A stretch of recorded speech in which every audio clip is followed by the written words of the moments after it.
IA ou pas, l'enjeu il restera toujours pour les marques. Qu'est-ce que tu dois raconter ? Qu'est-ce que tu veux raconter ? Comment t'émerges au milieu de tout ce bruit ? De quoi on parle ? Le lieutenant content, il est partout. Tout le monde a envie de prendre la parole. Moi, ça me botte à mort. On peut plus passer à côté. Un truc de dingue. Bonjour à tous et bienvenue dans ce nouvel épisode de quoi on parle, le podcast de Wait for It qui décrypte l'actu Brain Content. Aujourd'hui, je reçois Sébastien Hubert, qui est consultant en transformation digitale, qui aide notamment ses clients à comprendre et utiliser l'intelligence artificielle. Bonjour Sébastien. Salut Erwan. Merci d'être avec nous. Alors pour la petite histoire, tu étais la semaine dernière ici dans nos locaux pour nous faire une masterclass sur l'IA. C'est le genre de choses que tu fais beaucoup aujourd'hui ?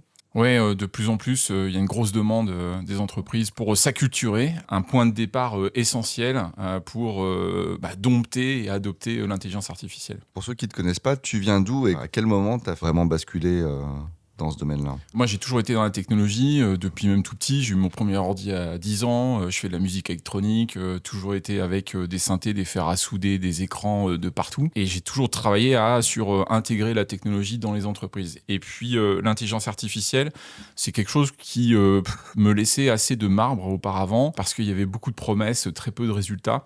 Et puis, un jour, j'ai un ami qui m'a envoyé le lien vers ChatGPT qui venait de sortir. Je connaissais les modèles de langage pour avoir testé quelques-uns pour faire du classement sémantique, ce genre de choses. Mais je ne savais pas qu'on pourrait un jour dialoguer avec son ordinateur. Et pour le coup, j'ai passé une nuit blanche dessus. C'était assez marrant. J'hallucinais parce que, au-delà de la génération, ce qui m'a frappé avec ChatGPT, c'est sa capacité à comprendre l'instruction. Alors des fois, il fait un peu des sorties de piste, il hallucine, etc.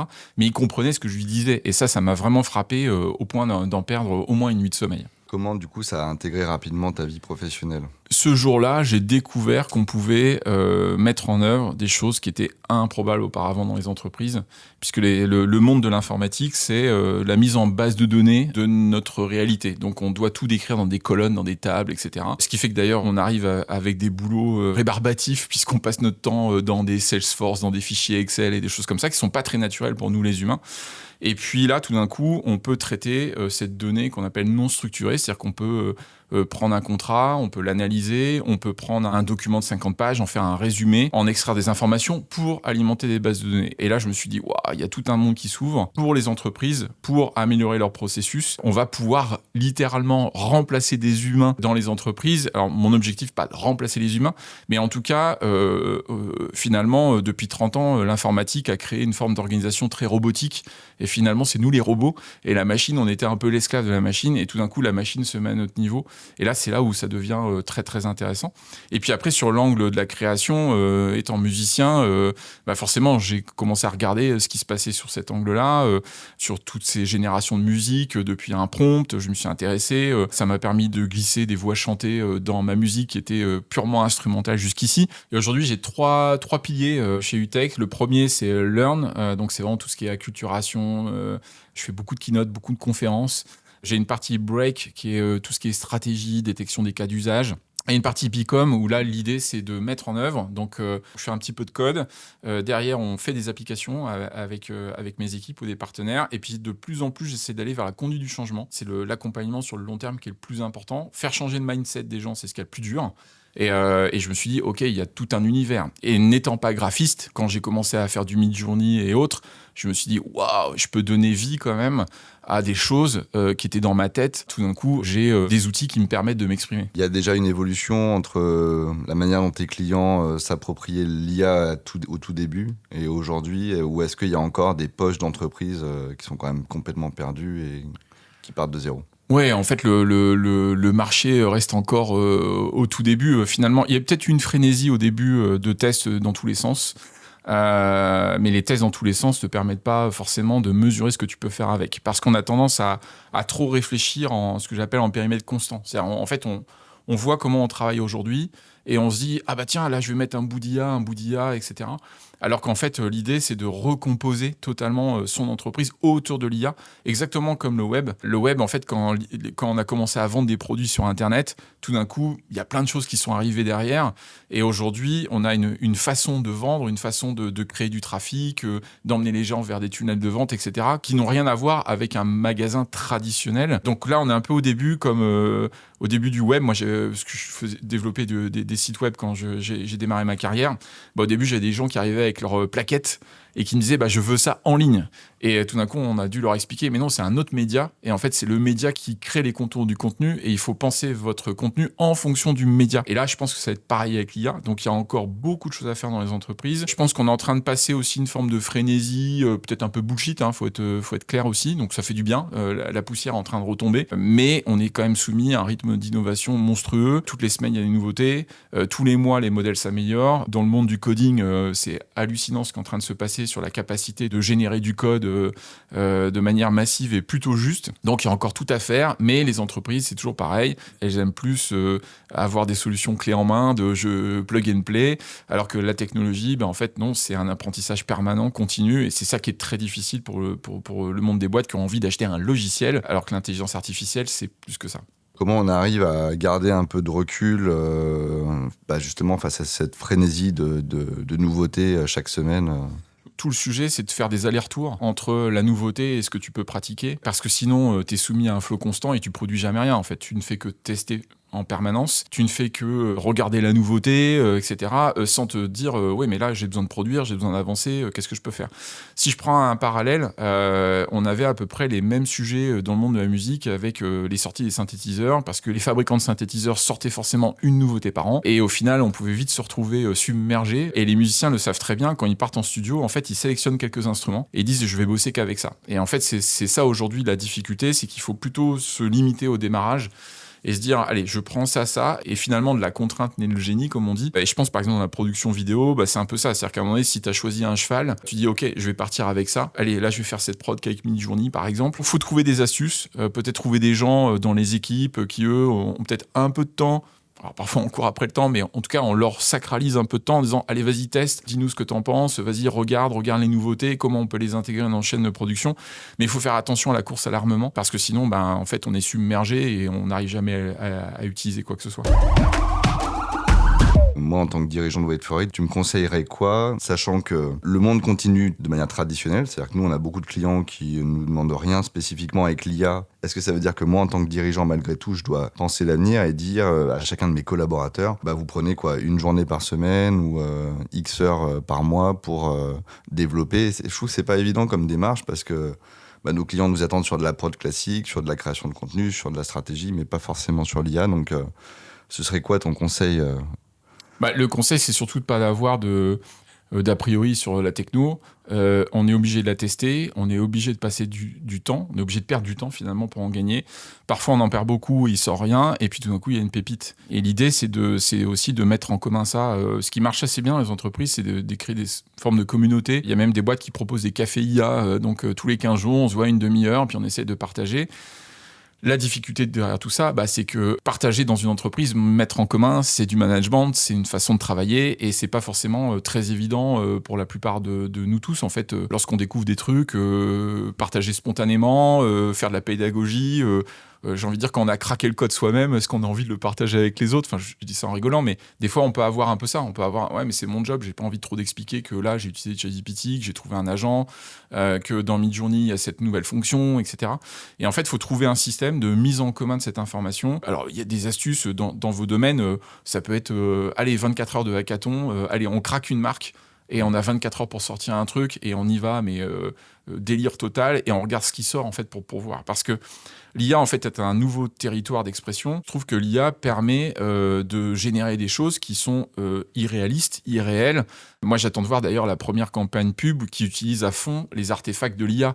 La tête qui tourne sur elle-même, où tu as l'impression que le corps, il n'y a pas d'avant, il n'y a pas d'arrière. Tout d'un coup, il y a un 5e bras qui apparaît. Le jour où tu as un créatif qui s'en empare, il va créer quelque chose autour de ça et une histoire qui va être hyper intéressante. Et donc, c'est pour ça qu'il faut utiliser l'IA, parce que on peut aller dans des nouvelles frontières. Aujourd'hui, quand on voit dans VO3 les effets spéciaux, les effets de bombes, de fumée, etc., d'eau. Dernièrement, il y avait des compétitions où des chats faisaient du saut en piscine, etc. Enfin, des trucs de fou. Si tu as des histoires à raconter, tout d'un coup, il y a un levier incroyable pour raconter ces histoires. Dans notre secteur, tout ce qui est métier créatif, j'ai l'impression, mais peut-être que j'ai une vue un peu tronquée, que tous ceux qui émergent aujourd'hui dans l'usage de l'IA sont plutôt indépendants. J'ai pas la sensation, alors je sais qu'il y a des agences comme Brainsonic qui ont pris le pli de l'IA assez rapidement, mais globalement, c'est effectivement peut-être plus accessible aujourd'hui sur des personnalités qui ont les mains dans le cambouis, parce que, en fait, tu dois quand même mettre les mains dans le cambouis pour avancer sur ce sujet. Oui, parce que ces indépendants, on va dire ces entrepreneurs, eux, ils sont toujours dans une logique de où est le marché, où se trouve le marché, et où est-ce que je peux trouver des clients et leur apporter de la valeur. Donc il y a une espèce de réflexe constant de vouloir toujours apprendre, toujours vouloir remettre en cause en fait ses acquis pour pouvoir développer son entreprise. Moi le premier en fait. Si j'ai perdu une nuit blanche sur le sujet, c'est parce qu'en fait j'ai vu de la valeur derrière. Et je me suis dit comment je peux traduire cette valeur auprès de mes clients. Aujourd'hui j'ai des entrées de clients sur des sujets qui ne me sont entre guillemets pas naturels, mais comme j'ai développé cette expertise sur l'IA, cet apprentissage permanent, et ben ça le devient et je peux répondre à leurs demandes. En interne, quand tu es en effet soumis à ton calendrier, à ton plan de charge, l'innovation c'est très compliqué. C'est d'ailleurs tout le sujet des boîtes. Pourquoi les grosses boîtes elles rachètent des startups? Parce qu'eux-mêmes, ils n'ont pas le temps, en fait. Donc, c'est comment je peux créer ma startup en interne. Donc, recourir à des indépendants qui, eux, ont emmagasiné peut-être 10 000 heures sur le sujet. Il paraît qu'il faut 10 000 heures pour maîtriser un sujet. On dit 10 000 heures à guitare, 10 000 heures à vidéo, etc. Bah, ils ont peut-être passé 10 000 heures sur l'IA. Oui, c'est le meilleur moyen et ils le font très bien. Je trouve que justement, tu parlais de certaines personnalités qui, c'est très clair. Leur offre, elle est très, très claire et je crois qu'ils arrivent à créer de l'impact auprès de leurs clients.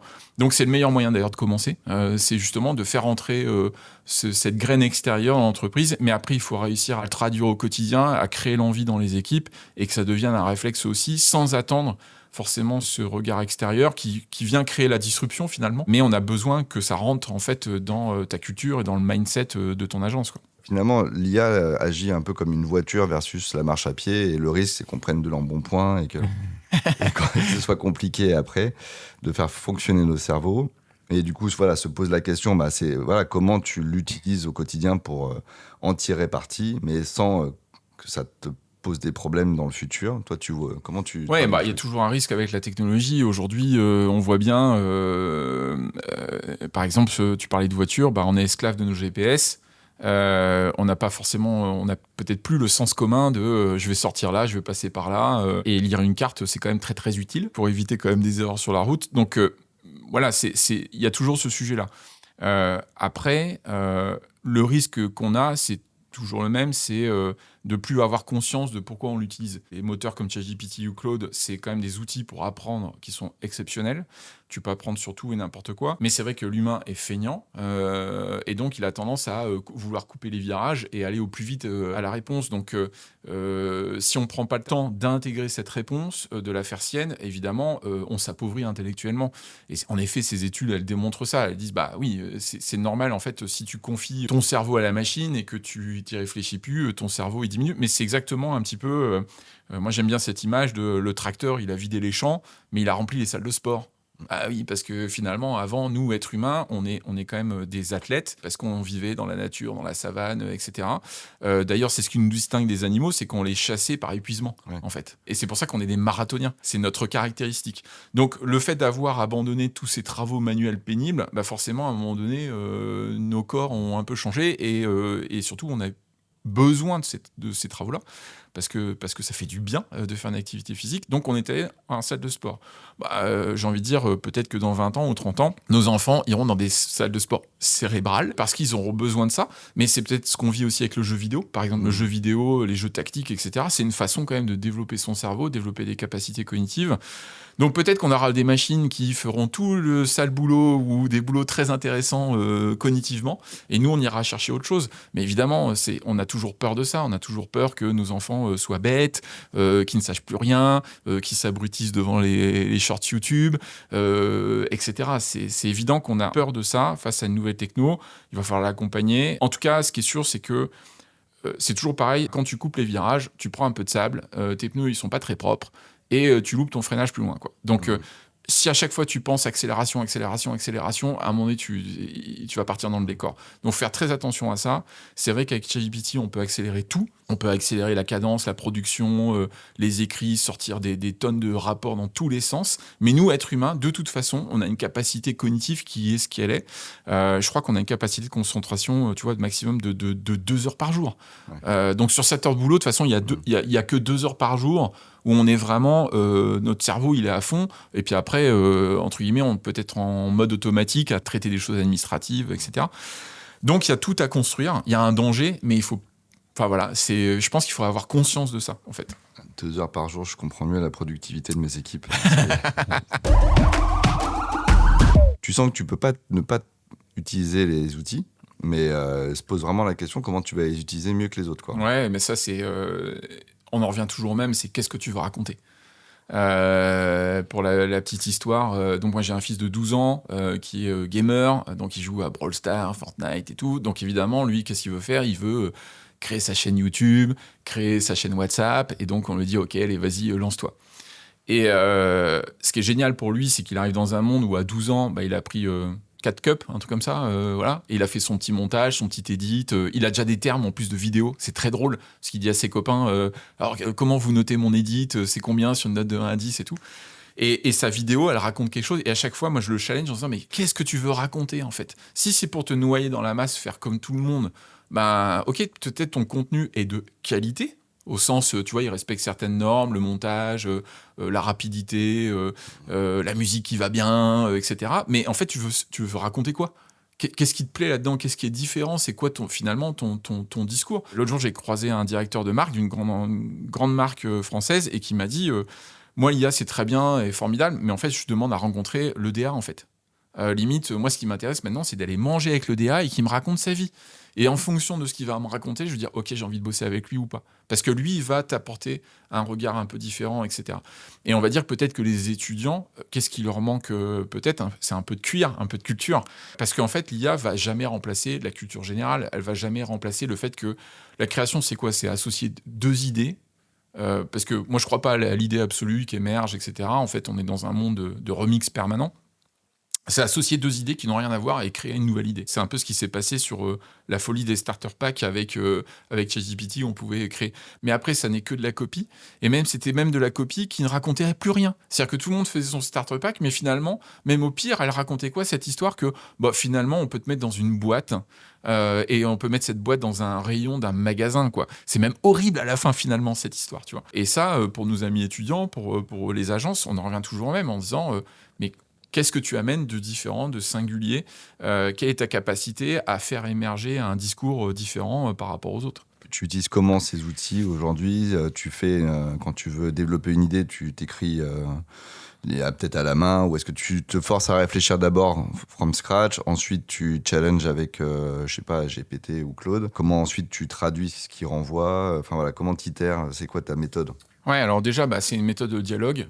Donc c'est, en fait, t'envisages l'IA comme ChatGPT, comme un sparring partner, comme un stagiaire super doué, à qui il faut tout expliquer, parce que si t'amènes pas de contexte, et suffisamment de contexte, il risque de faire un résultat plutôt moyen. J'ai une idée, je ressens quelque chose, donc je partage avec lui, et lui, tout d'un coup, il va sortir la phrase.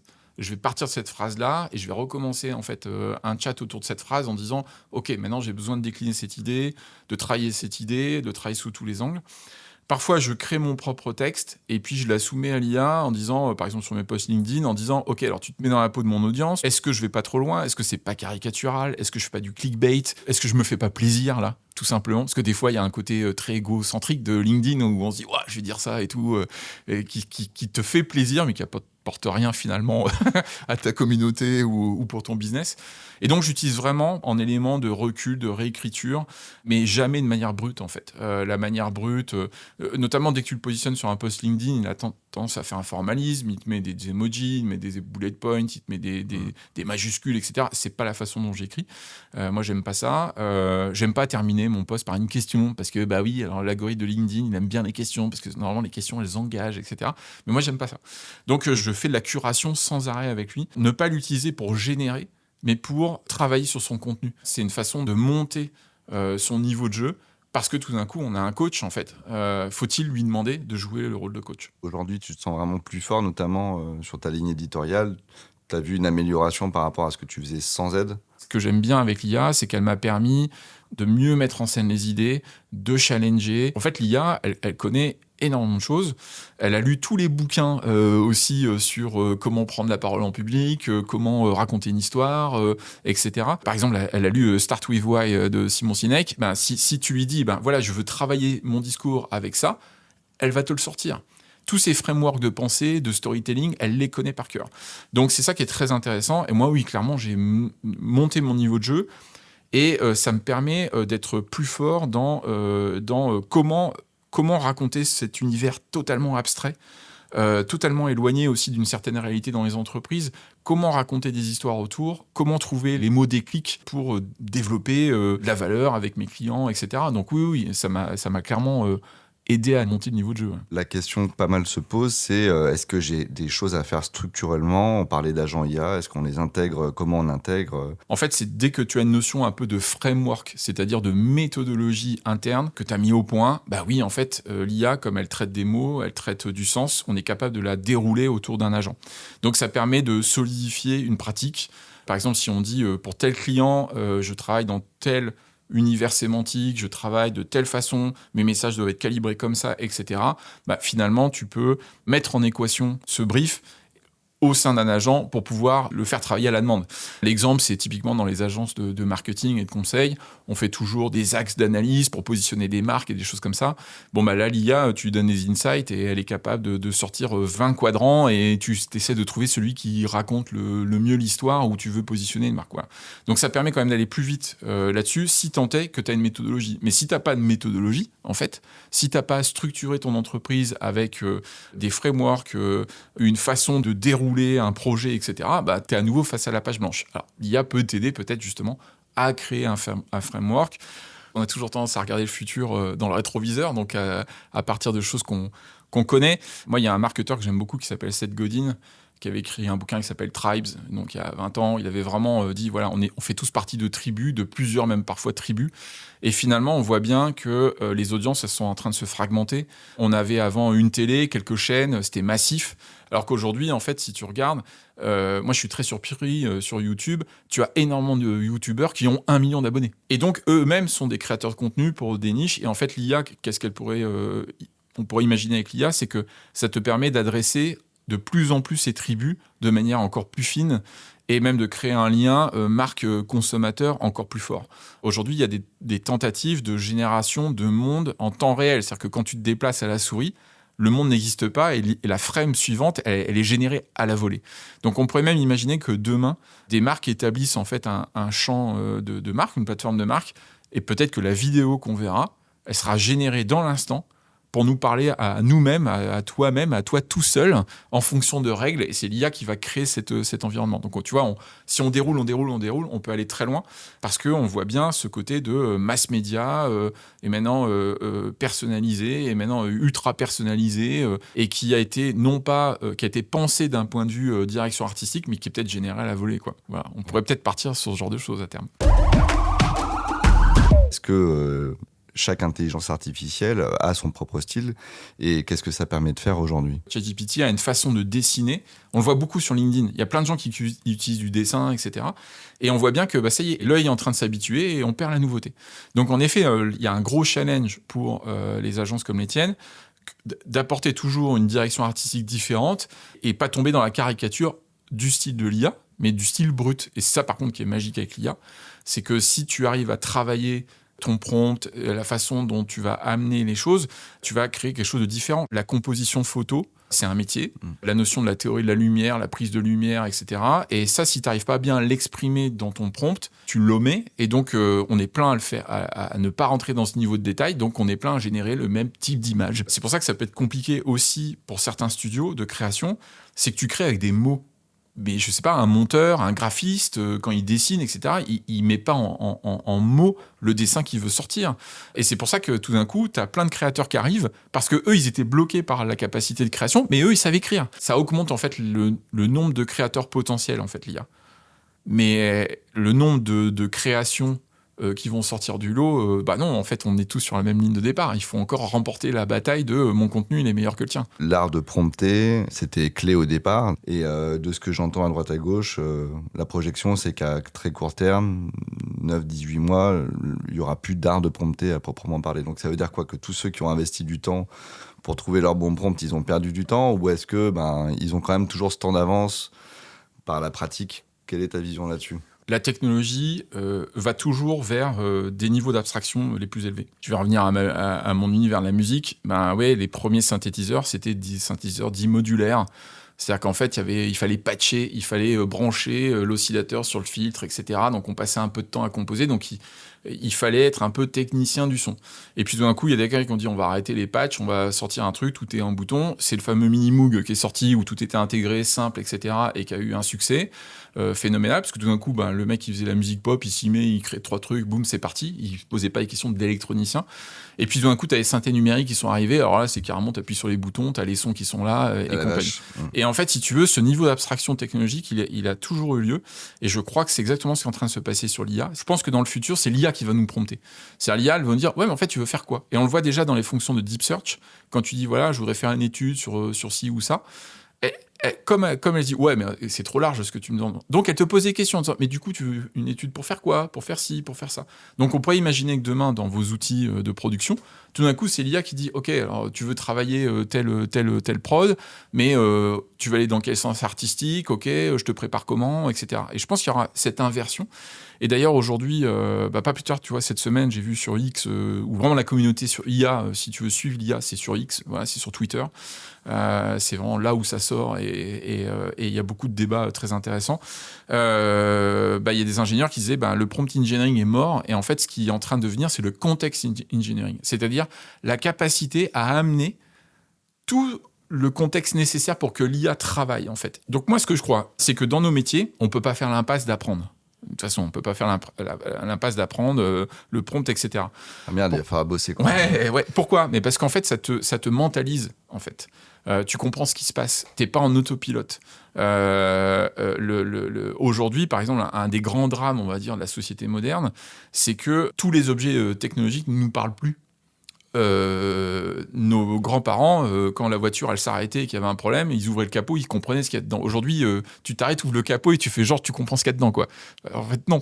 Je pense que tu mentalises le truc, tu ouvres ton capot, genre je vais le réparer, quoi. Après, tu demandes à ChatGPT maintenant. Voilà, alors peut-être, ouais, exactement. Mais en fait, je pense que dans nos métiers, le savoir-faire entre guillemets artisanal compte beaucoup. Parce que ça te permet aussi de comprendre ce qui se passe et tu fais en conscience. C'est ce qui détermine finalement l'expertise. C'est-à-dire que si tu es passé dans le cambouis, après, quand tu as des outils un peu plus élevés, tu arrives à mieux les manipuler. Donc, il ne faut surtout pas s'arrêter d'apprendre. Ouais. Alors, aujourd'hui, dans ce qu'on voit apparaître aussi, il y a ce fantasme de l'automatisation. Je lisais un post où je me suis retenu de mettre le mot en commentaire pour avoir la solution. Je progresse, qui disait j'ai une solution en gros pour générer automatiquement des vidéos tous les jours. Voilà. Et donc si tu fais ça, si tu pars dans ce délire-là, potentiellement on est demain des millions à générer des vidéos tous les jours. Et on a toujours un temps d'attention limité par jour, de 5 ou 6 heures. J'espère qu'on ne dépassera pas ça, parce que ça nous rend déjà un peu bêtes. Mais du coup, y a beaucoup de contenu pour peu d'écoute potentielle. C'est quoi ta vision là-dessus? Est-ce que demain, l'IA, ça va être ça, une massification dans tous les sens de plein de contenus, mais parfois même pertinents, mais avec cette guerre de qui va pouvoir imposer son contenu à la vue des autres, comment ça va marcher pour toi? Ce qui risque de se passer, moi je trouve, c'est ça, c'est le côté que dès qu'il y a un contenu qui va être sympa, qui trouve une audience, tu as des millions de gens qui vont des copycats en fait de partout, et on va automatiser copycat. Ça va noyer en fait le sens. La vraie question, c'est, oui, avant, on créait peu. Maintenant, on peut créer beaucoup et plus vite. Mais est-ce que ce contenu mérite d'exister? Et c'est là où je pense que l'agence a son mot à dire à son client, même de pédagogie de son client, en disant, attention, on peut démultiplier les contenus. Allez, si vous voulez, on fait une vidéo par heure dans votre flux LinkedIn ou sur Twitter, etc. Oui, mais à quoi ça sert, en fait? Et c'est pour ça que derrière, finalement... tous ces automatismes qui apparaissent, qui sont vendus par ces influenceurs IA, tu dis oui, mais à quoi ça sert en fait? Oui, il y a certaines marques, en fait, on va se rendre compte que la plateforme, elle n'exprime rien et qu'on n'arrive pas en fait à sortir quelque chose. Donc, moi, je pense qu'il y a beaucoup de marques qui, confrontées à cette frénésie de contenu, vont devoir se repenser en fait. Moi, je trouve ça resacralise la marque. Parce que la marque, c'est une histoire. Et donc, si l'histoire elle a du sens, le contenu, il déroule en fait. Il y a beaucoup de gens que ça inquiète, l'émergence de l'IA. On se pose plein de questions sur les centaines de milliers d'emplois que ça peut supprimer. C'est quoi ton regard quand tu te lèves le matin? Qu'est-ce qui te drive, qui te motive?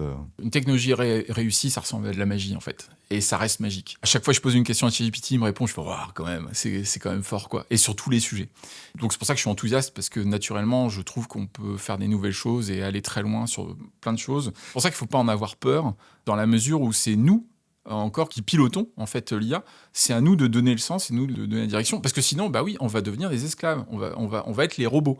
Moi, je pense que l'IA est au contraire une libération. Il n'y a rien de plus inhumain que de rester sur une chaise assis pendant 7 heures devant un écran. On n'est pas fait pour ça biologiquement. C'est pour ça qu'il y a plein de maladies autour de ça, et même des maladies mentales. Donc, moi, je crois que l'IA peut nous libérer. C'est-à-dire qu'on peut lui confier des tas de choses. Ça peut faire peur parce qu'on se dit « Ah, mais avant, j'avais une valeur ajoutée, et puis d'un coup, c'est l'IA qui le fait. » Bah, c'est à nous, en fait, d'aller chercher qu'est-ce qui nous reste en fait d'humain. Et moi, je trouve ça assez passionnant, en fait. Merci à tous, j'espère que ça vous a plu. Et n'hésitez pas pour la force à nous donner des commentaires, des petits likes, à partager le contenu. Et je vous dis à très bientôt. Et la prochaine fois, de quoi on parle ?